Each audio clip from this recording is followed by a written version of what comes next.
Pas pour tous, mais la majorité des nouveaux riches font généralement ces 6 erreurs. Et pour autant, il faudrait absolument les éviter. Erreur numéro 1, penser que les revenus sont acquis et qu'ils seront toujours ainsi. Et c'est une grave erreur parce que dans n'importe quel business, vous aurez toujours des variations. Mais c'est vrai que quand tu commences à faire ton premier argent, tes premiers millions, généralement c'est fait sur un momentum via ton activité. Et qui dit momentum, dit excitation, dit enthousiasme. Et bien souvent, on n'a pas toujours la tête froide. Donc c'est là où il faut garder la tête froide et se dire que les revenus que l'on a, on va tout faire pour les faire perdurer et les faire grandir, mais que les variations sont à prédire parce que dans n'importe quelle activité, on est aussi impacté par ce qui peut se passer économiquement parlant, par ce qui peut aussi se passer dans notre industrie, et les variations sont toujours à prédire. Erreur numéro 2, dépenser de manière excessive et vivre complètement au-dessus de ses moyens. Et ça, c'est souvent une erreur de nouveaux riches. Pourquoi? Parce que naturellement, on a travaillé très fort et que même si on l'a fait sur un investissement financier ou alors qu'on a réussi à atteindre cette richesse-là sur une seule activité, généralement, la grande majorité des entrepreneurs sont partis de pas grand chose. C'est une revanche sur la vie. Et quand on a de l'argent, on a envie de faire tout ce qu'on ne pouvait pas faire. Donc on a envie de se faire plaisir, de faire aussi plaisir à nos proches, de voyager, de vivre des expériences. Mais bien souvent,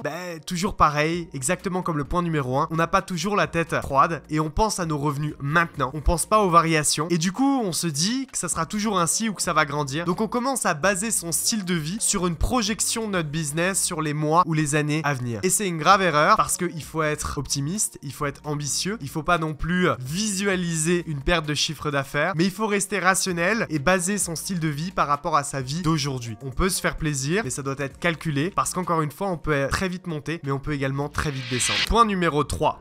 Ne pas diversifier ses sources de revenus. Et c'est vrai qu'on pourrait se dire que si on maîtrise parfaitement ce que l'on fait, que l'on a gagné notre argent comme ça et qu'on est bon là-dedans, pourquoi est-ce qu'on irait se diversifier dans un domaine où on a moins d'expérience, moins de connaissances et on sait généralement quand on a du succès qu'au début, même si on duplique et même si on travaille avec les bonnes personnes, on fera toujours des premières erreurs. Pourquoi venir se diversifier quand on pourrait maximiser nos résultats à un seul endroit? Ça, c'est souvent une erreur que l'on fait, mais en vérité, il faut comprendre que avoir une seule source de revenus ou un seul business ou être dépendant d'une seule industrie, c'est malheureusement aussi être sujet à un imprévu qui pourrait tout remettre en question. Une crise économique, un changement de loi par exemple dans notre industrie, ou quelque chose qui ferait que tout pourrait être remis en question. Donc la citation de dire qu'il faut pas avoir tous ces mêmes œufs dans le même panier, c'est même aussi au niveau de notre business model. Il faut savoir si on n'est que dans ce business model là, mettre de l'épargne personnelle aussi de côté, en plus de la trésorerie de société, et venir diversifier ses investissements pour aller chercher des revenus passifs au minimum sur le côté si on n'a pas envie spécialement de venir se défocus sur des business différents.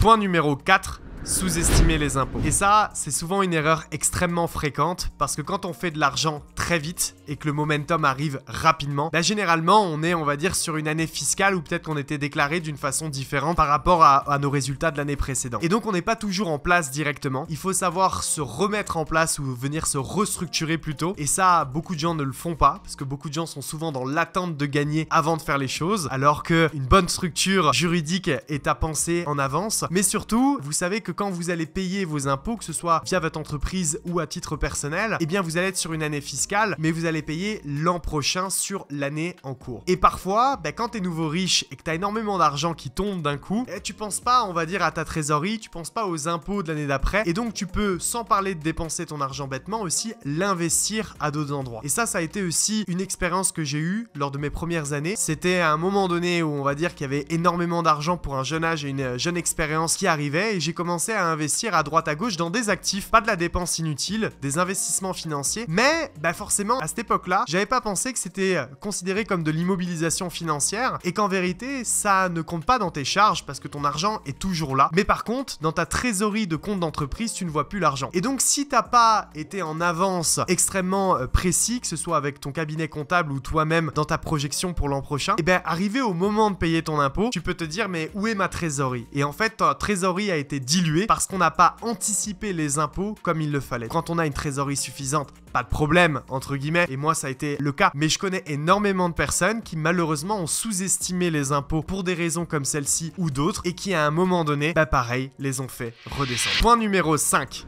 Ignorer les conseils des anciens, des gens plus expérimentés. C'est parfois de se dire que quand on a fait son argent et qu'on est nouveau riche et qu'on est sur les nouvelles tech, ben on s'y connaît plus que tout le monde et les anciens ils y connaissent rien. Les anciens ils sont pas branchés avec les technologies de nos jours ou ils sont pas branchés même avec les standards de nos jours et ça n'a pas de rapport, ça n'a pas de lien et c'est une grave erreur parce qu'en vérité notre époque d'aujourd'hui a énormément d'avantages et on a cette possibilité de s'informer partout dans le monde, mais avoir et prendre des conseils de personnes extrêmement successful mais aussi qui ont de la bouteille, c'est nous permettre d'éviter des erreurs sur lesquelles on n'était pas focalisé ou on ne les avait pas vues. Donc toujours rester humble. En tant que nouveau riche, on peut devenir aussi nouveau pauvre très rapidement. Donc il faut prendre conscience encore une fois que c'est le début, c'est bien, mais prenons de l'expérience parce que gagner beaucoup plus d'argent, c'est aussi découvrir de nouveaux problèmes où des gens plus expérimentés les auront déjà vécus et pourront nous aider à les solutionner. Point numéro 6, manquer de discrétion. Généralement, encore une fois, les nouveaux riches veulent en profiter, veulent se faire plaisir et parfois on a envie un peu de show off un petit peu partout, c'est-à-dire montrer qu'on a de l'argent, montrer qu'on a du succès et c'est bien au début, c'est aussi souvent là qu'on reconnaît les nouveaux riches, des gens qui sont vraiment riches parce que les gens qui sont vraiment wealthy en vérité, eh bien vous ne les connaissez pas déjà premièrement et deuxièmement vous n'allez pas les trouver spécialement sur les réseaux sociaux ou alors sur les réseaux sociaux ils ne parleront jamais de leur argent,